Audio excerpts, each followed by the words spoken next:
Welcome to Storytellers with a Message. This is where I share real stories about real people. I'm Lori Grant, and I'm committed to capturing the moments and lessons that shape our lives. Together, we'll explore stories that teach, inspire, and remind us that everyone has a story worth telling. Am I the only one who's had a love-hate relationship with coffee? It's funny.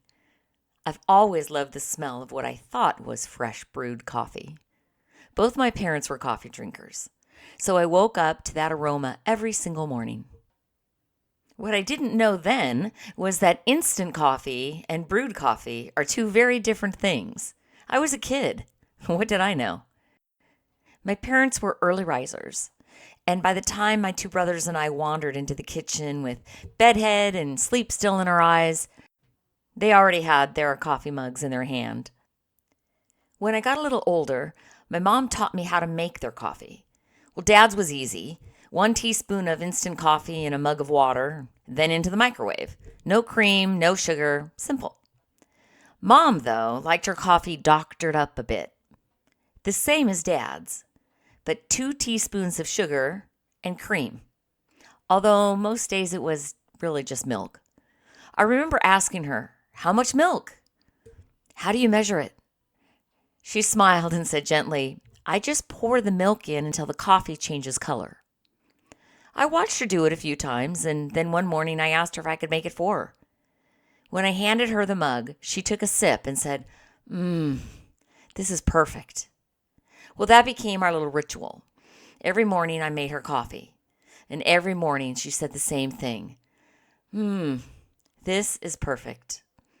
The funny thing is, even though I love the smell of coffee, I absolutely hated the taste.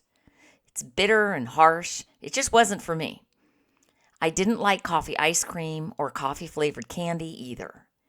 I never drank it in college and made it through most of my life without ever feeling the urge. And yet, despite all of that, making coffee for my mom remained one of those small, steady joys. Something I loved doing for her. Even long after I had left home, if I had the chance, I would make her a cup of coffee. Years later, I was on a trip to Costa Rica. And what is one of the things Costa Rica is famous for? You guessed it, coffee. One of the tours we took was of a coffee plantation. I was intrigued. I had no idea there was so much science behind it. Dark roast, light roast, air dried, heat dried, shell on, shell off, and every combination in between. When we got to the tasting room, it went exactly as I expected. I still didn't like the taste of coffee. But that day, I decided I was going to force myself to like it. I felt like I was missing out. Maybe I felt a little odd for not liking something so many people seem to love. I was already bringing a couple of bags home as gifts, so I bought one for myself too. A sort of personal challenge, I guess. In a way, that little bag of coffee felt like more than a souvenir. It felt like a bridge between who I had been and who I was becoming.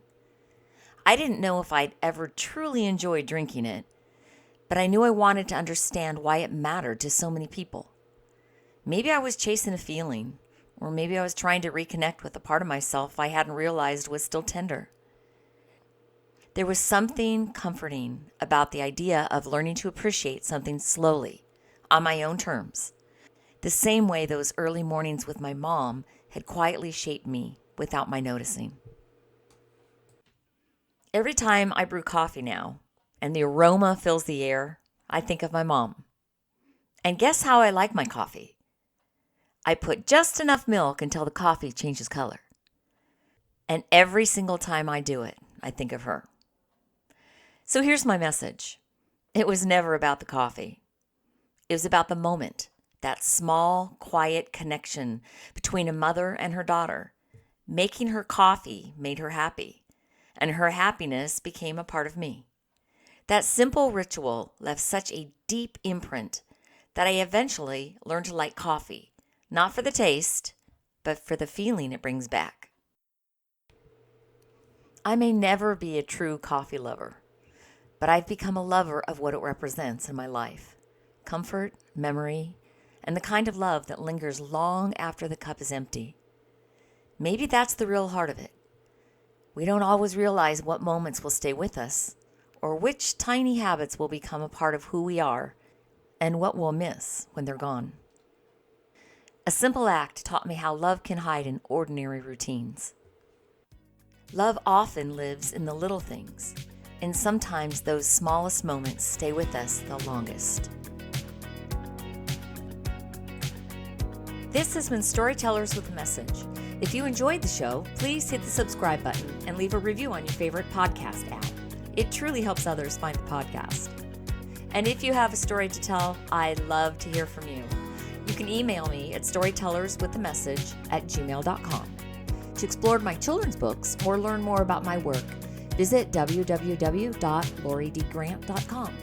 Until next time, I'm Lori, wishing you joy and peace.